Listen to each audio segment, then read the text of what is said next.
why are we here? Or can I have a relationship with God? These kinds of things I can't measure with my microscope or my telescope.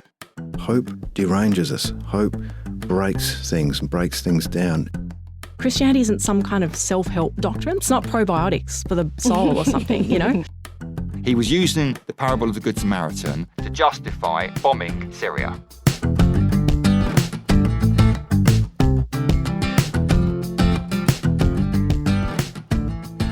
Hi, I'm Simon Smart. And I'm Natasha Moore. Welcome to Life and Faith from the Centre for Public Christianity. Really, there are two kinds of people in the world. People who love fantasy and people who just don't get why grown humans would be into dragons and elves and the like. Yeah, I'm kind of not entirely in that group. Which group? The one that doesn't get it. Although I did as a child, I was read to as a child, fantasy books and so on. I loved them.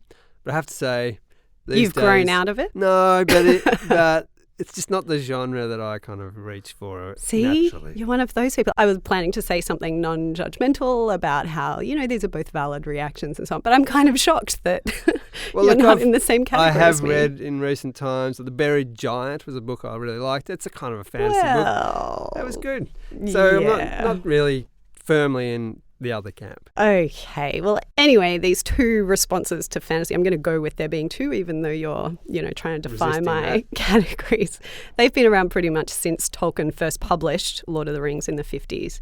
I mean, even before that, you have stories of Tolkien's friends, his writing group called the Inklings. That included C.S. Lewis, among others. Some of them were like Tolkien himself, who he once wrote that when he was a child, he desired dragons with a profound desire. These people who loved this kind of thing. But there's also a story of Hugo Dyson, who was one of the Inklings. And when Tolkien started reading a new draft chapter at one of their meetings, shouted, "Oh God, not another elf." That's actually a slightly sanitized version of what he yelled. This is true of reviews as well that you get. Lots of critics love Lord of the Rings, but some really just thought, the world's gone mad. How are we getting into all this? There was a review by Philip Toynbee in the 60s that really just said Tolkien fever is past its peak, and he thought the books were dull and childish, and eventually he said that he was glad that they'd passed into a merciful oblivion. Which clearly spoke a little too soon there. So several decades and almost as many Peter Jackson movies later. Yes, he seems wrong on that score. And Tolkien is, of course, a legitimate subject of academic study. And Natasha, you spoke to a literary scholar who worked on all this stuff, Alison Milbank, who's also an Anglican priest and a theologian at the University of Nottingham. We happened to have interviewed her husband, John Milbank, on politics and secularism a couple of weeks back, and you got to speak to her at some length. Yeah, and it was a delightful conversation for me anyway. And it went from, Lord of the Rings to unicorns and fairies and sadness. We talked about melancholy. But we started off talking about, these two types of people. Why do some people love, love, love fantasy and others just meh? Well, I have some sympathy for the people for whom it does nothing. It was a long, long while before I got into fantasy. The sort I used to like as a child was Alan Garner and C.S. Lewis, actually, their children's work, because it goes from your world to another world and back to our world. And I always wanted to be in our world.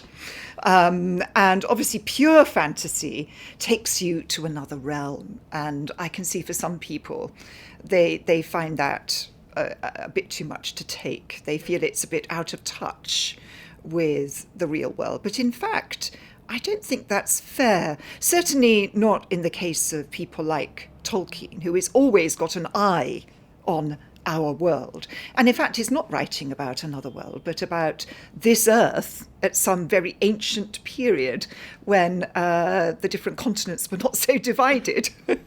So you think it can be learned, the love of fantasy or the interest in it? I think it can, because, it did for me. I always thought Tolkien was for boys. Yeah. I hadn't realised what incredibly empowering female characters he had, for example, which people don't always realise. Like Éowyn. Indeed, Éowyn, who is really disappointed because she's been trained as a shield maiden in a kind of quasi-Anglo-Saxon warrior culture. And then when the war comes, she's told to stay at home and look after the children and the old people. And she's also in a somewhat nihilist state at the time, out of disappointed love and the fact that she thinks the king has lost the plot. So she dresses up as a man, goes into battle, and it is she, along with a little hobbit, who actually defeats the great witch king on his monstrous beast, the Nazgul. Classic. Classic, yes, indeed. There's a quote from Tolkien that I just love where he describes, in his own childhood, he says that he desired dragons with a profound desire, which kind of resonates with me. Yeah. Why do you think we desire dragons, whatever that means? I think we desire the world to be deeper and more exciting than it is. I mean, I love unicorns. I don't love the kind of cosy little unicorns that are soft toys. For me, unicorns are powerful and represent a kind of the power of sort of young women in a kind of almost supernatural way. And similarly, dragons, it's a much more exciting world if there are things like dragons, things that surprise us, things sort of monsters on the edge of existence. I think people forget that in the Middle Ages, we tend to think of the word monster as a negative word, but they really loved the idea that somewhere there were people with faces in their stomachs, that there were dragons somewhere, and they wondered at this and they thought it was wildly exciting. Well, because the world is exciting. I mean, science is exciting and, plants are really cool and, the natural world is incredible. Space is amazing. Why do we need this, mythical realm? Why do we kind of want more even than there is? Well, I think that's what it is to be human. To be human is want to exceed what you are. What a theologian, someone who studies Christian ideas, called Henri de Lubac, said was a kind of natural desire for the supernatural, that we humans want more. And for me, that's what things like dragons represent. They represent this more because we can wonder at the things we know about, and we should, but we also yearn for there to be something beyond what we know, that there will be more flowers that are different from the flowers that we know about, and more creatures. C.S. Lewis made this argument about that desire. He talked about how if we find in ourselves a desire that nothing in this world can satisfy, then the logical conclusion is we must have been made for another world. Yeah. What do you think of that as a kind of logical argument? Well, it's quite hard because that is my view of the world. So I tend to see this. I mean, I think for all of us, it doesn't matter how wonderful your spouse or your lover is, they can never wholly satisfy you. It doesn't matter how much money you have, it will never wholly satisfy you. That's just the way we are. You don't have to be a person of faith to see that this is blindingly obvious. And the fact that we can never stay in the object isn't saying that we shouldn't get married or we shouldn't love people or even that we shouldn't enjoy the things of this world. It's just saying that they can't give us everything. There's something in us that just wants more. And that seems to me something that speaks to most people's experience. And he called that Sehnsucht, getting it from the Germans, a kind of homesickness for something we've never had. George MacDonald, who is a fantasy writer that both Tolkien and C.S. Lewis loved as children and young adults, and he talked about making a fantasy world, kind of the rules for it, that you could break physical laws, but you couldn't break moral laws. Is that right? Yes. What does he mean by that? Well, he is a Christian and he is a Platonist, which means that he believes that the moral order is actually real. It's the way the universe is. And so although he's saying you can create worlds, what he thinks is that you put together different combinations from the world of possible things and make something, but you're not creating from nothing. And therefore, to make your creation work, it has to go with the way things are. And for him, the way things were had a certain moral order where you do harm to yourself if you murder somebody.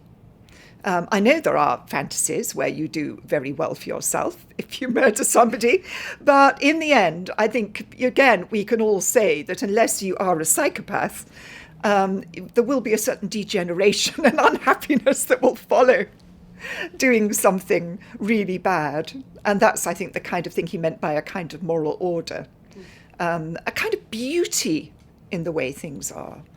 That's another way of thinking about it. So what is the moral effect that fantasy has on us?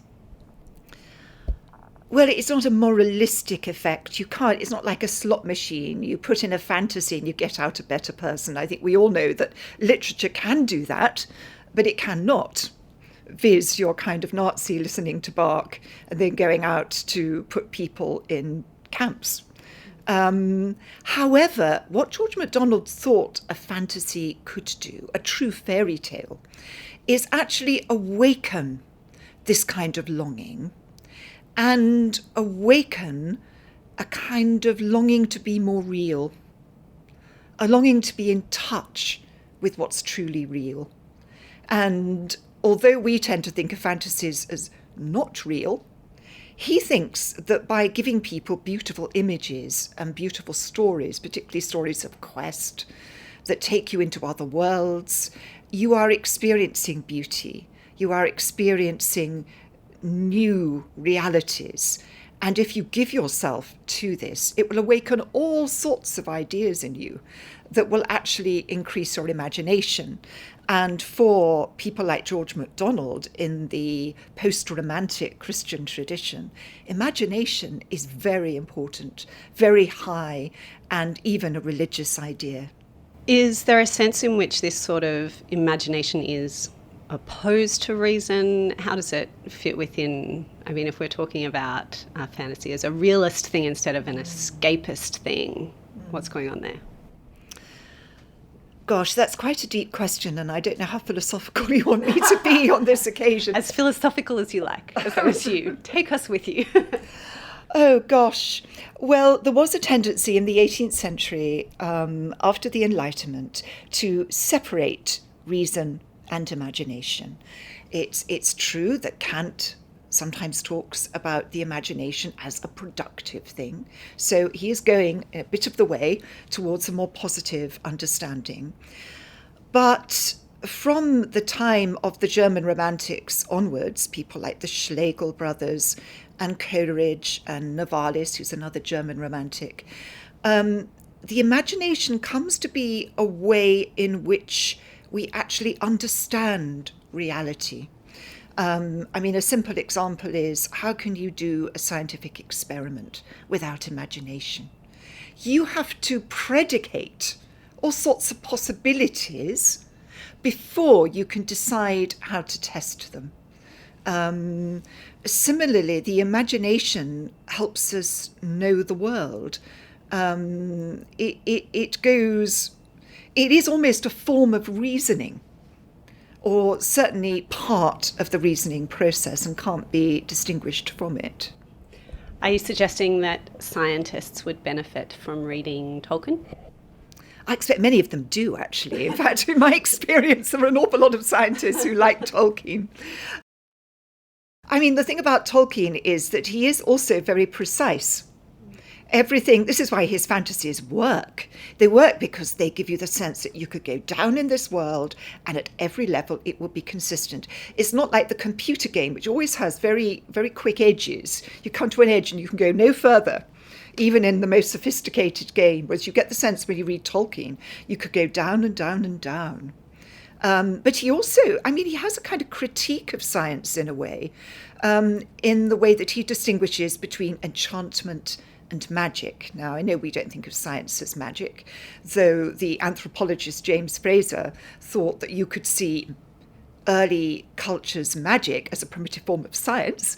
But there is magic in Tolkien, which is when you try to dominate the world. You try to make things, putting yourself into them and your power into them so that these become objects of enslavement for other people, like the ring of power, which is, one ring to rule them all, one ring to bind them, one ring to find them all in the darkness, bind them, compared to enchantment, where you give yourself to that which you make in such a way as you come to unite with the object, love it, put yourself in it, and understand it in its own terms, so that the elves are the artists and the makers. But in a sense, they're also scientists because they're finding out about the world, but without instrumentalizing things. I mean, I don't think most scientists do, but sometimes there can be a tendency to do that, and a very positivist understanding of science. I mean, it's certainly very far from the world of modern physics. Is magic, in that sense, almost a shortcut to, not wanting to go through understand things in themselves or value them in themselves, but wanting to get to the outcome and wanting that power and so on? And that is something that goes back to Bacon and the scientific revolution, which is when they started doing vivisection, for example, on living animals. And in those days, remember, without anaesthetic. And they were quite happy about this because they felt that they had the power to do this. And the Royal Society, sort of supported these kind of projects. Now, I know that in modern science we wouldn't do this, but I'm just saying that this comes from a particular viewpoint that feels that you have the power and that nature, the world in nature, is just a dead thing, a mute thing, if you like. And I mean, again, we wouldn't, I hope, believe this quite today, but there are modern equivalents. Well, because one of the things about Tolkien and his world in The Lord of the Rings is that things are, everything seems kind of animated. You think of the Ents, the kind of tree shepherds, and there's kind of an environmental view that flows from that, I suppose. Does that correspond to something in his, is that kind of just him imagining or drawing on mythology or creating a mythology, or is he kind of drawing on something he truly believes about the world there?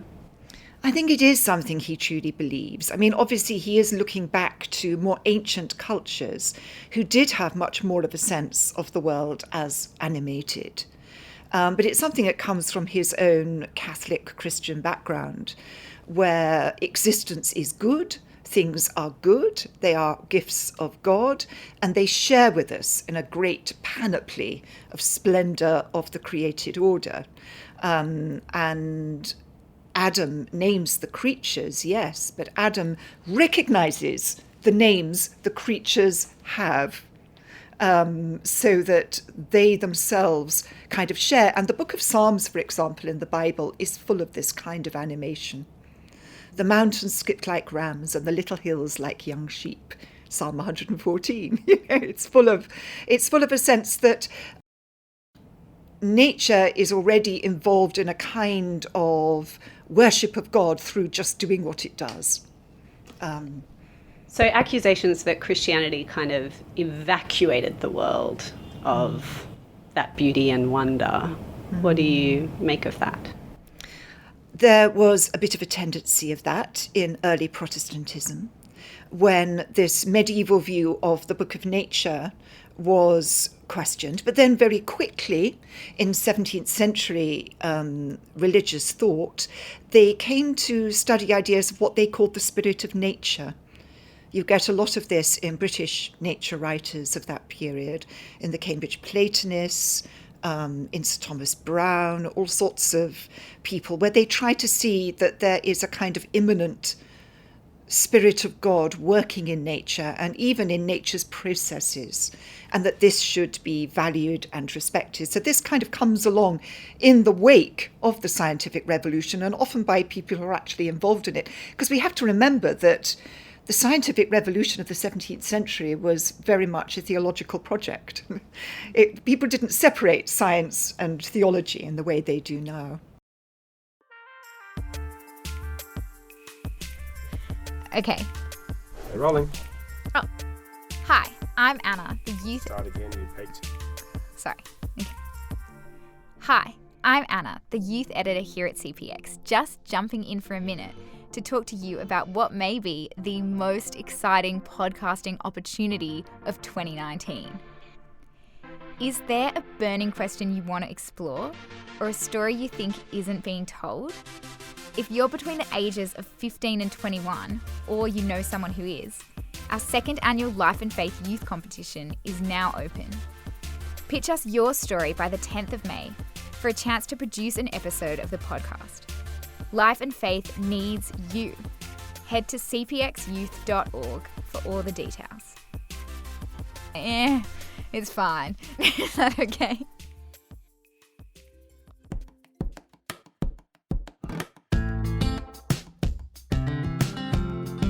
This is Life and Faith from the Centre for Public Christianity.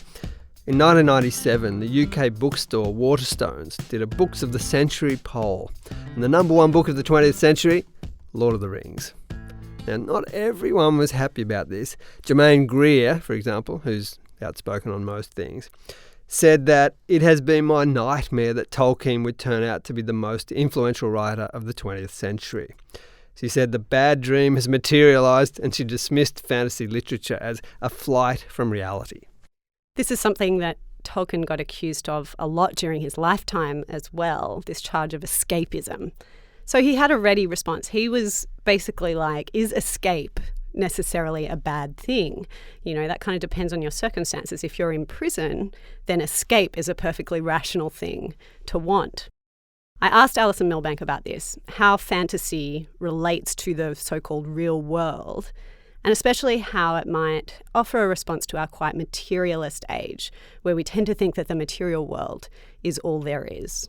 I think that's quite acute, that you make another world and that world operates by different laws. It suggests that there is difference and that there is a kind of depth to existence. People sometimes tend to think that religion always takes you away from the world, but I think what fantasy writers like Tolkien are trying to do is to take you to another world so that, he says, you may recover a clear view. And you read about a world where there are Ents and elves, so that you'll come back and look at trees quite differently and stop thinking of them as things you can do what you like with, but things that could, you know, if things got really bad, they could perhaps take their own revenge, as of course the trees do in The Lord of the Rings, when there is this appalling ecological exploitation of their world. They come and they just destroy it. Is that why you say that you particularly like those stories which start in our world, in the everyday and the mundane, and then take us somewhere strange? Do you think that that has a particular power to, change how we actually feel towards our real lives, our real world? I think so, because it does suggest that within the real world there are portals, thin places, if you like, where we can pass to other worlds and return. And I think that's what the best fantasy does. It gives you a deeper understanding of this world, as much richer, much deeper than we normally realise. Many people would say that, you know, the Christian belief in a spirit world, in God himself, in angels, is basically the equivalent to believing in elves. If you think about people who, love Lord of the Rings so much that they go and learn Elvish and, want to believe that elves are real and act as though they are. How do you distinguish, as someone who believes in the Bible and believes in this spirit world, how do you distinguish between those kind of fantasy things and the real supernatural? Well, I'm a Christian, so I believe in angels.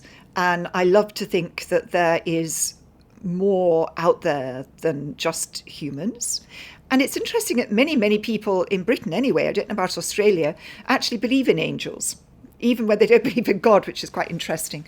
But I'm not so sure. The whole point about fairies, I think, is that they represent a kind of mediation between ourselves and nature, which I can't tell you that fairies don't exist. I don't really know.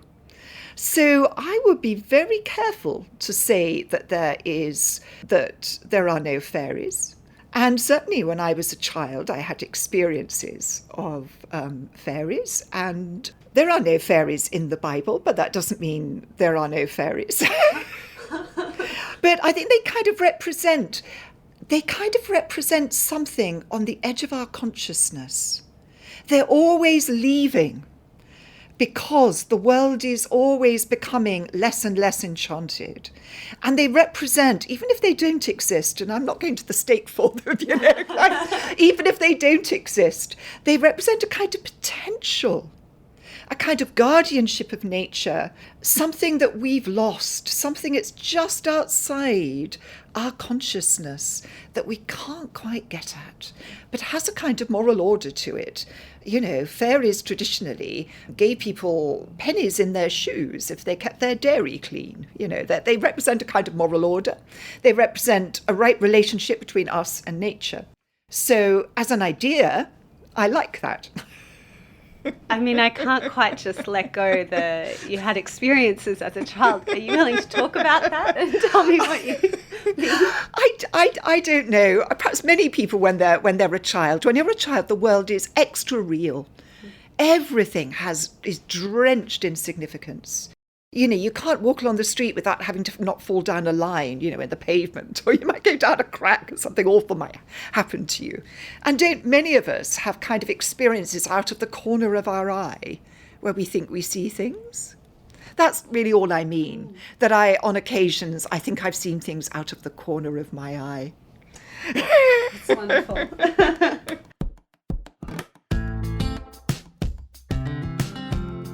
Melancholy. And sorrow. I mean, there's a really strong thread of something sad but also beautiful certainly through the Lord of the Rings, and through a lot of other fantasy, that it's part of this longing. Why do you think that is? What's the significance of that strand of something that's still, even in the most joyful moments or worlds, the sorrow is really part of it? Well, I don't know about you. As I get older, I find that that's true of my own experience anyway. And I think as you get older, you're aware of the world that you grew up in disappearing. So there is that sense of melancholy. I think for writers like Tolkien, he did have a very melancholy view of the world, because he viewed the industrialist, capitalist process with horror. He gave up having a car. He went everywhere on a bicycle. He was really, really worried about where this was leading.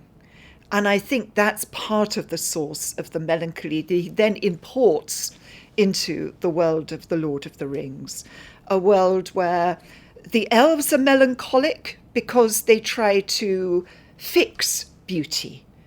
And we live in a transient world where you can't fix beauty in that way. You can't. You have to accept that time changes and things, you have to give them up. So that's the elves' melancholy. And the elves are melancholic because they're in exile. And again, he gives you this sense of this kind of sensucht, this kind of homesickness for something beyond. And that's part of the melancholy. And it's a melancholy for a fallen world. A world that is ravaged by sin and fetishism and greed and destruction, and particularly destruction of the natural environment for Tolkien is above all the source of melancholy. So is there something specifically Christian, do you think, for Tolkien in that thread of melancholy? Well, as a Christian, he believes that the world is good, but the world has fallen from what it could be. And although the world is saved, it is yet to recognise its salvation. So I think there is a religious root to that melancholy, but it also has something of a kind of, he also represents a kind of pagan melancholy, which comes a melancholy from a world that has no hope. And I think that's very important in The Lord of the Rings. There are characters like Denethor who have lost hope, and they live nihilistically. And he's quite critical of that, and yet it's a temptation.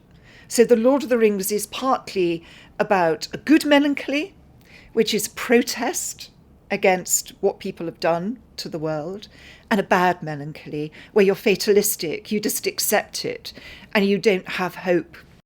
So if fantasy has, all these riches to offer, do you feel like we should, firstly, that we should all be reading books, and secondly, that we should all be reading fantasy? Well, I think we should all be reading books, because we all need to develop our imagination. We all need to imagine what it feels to be another person, live in another world. Our world has become so conformist, so without ideas of how we could live differently. It's as if, our politicians have become like bureaucrats. Everybody just runs the system. I'm in a university and it becomes, knowledge has become instrumentalized. We live in bureaucracy.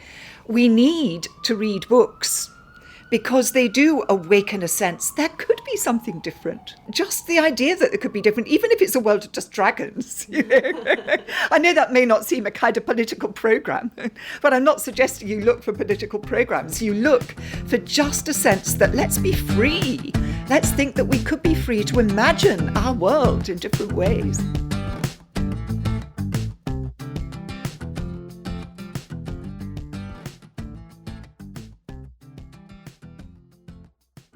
This has been Life and Faith with Simon Smart and Natasha Moore. And that was Alison Milbank, a theologian and literary scholar at the University of Nottingham. She was in Sydney for the ADM School of Theology, Culture and Public Engagement. I also got to ask her some questions about detective fiction and our obsession with crime shows. We're saving that part of the interview for a later episode, so do subscribe to Life and Faith if you haven't already, so you won't miss it. We'd also really appreciate you leaving us a rating or review or telling someone you know about this episode. You must have a friend who's a Lord of the Rings fan or else someone who hates fantasy and you'd like to convert them. Next week, I go and have a chat to my local butcher about the ethics of what we eat. That's the ideal world. Utopia is everyone eats much less meat but eats better quality meat.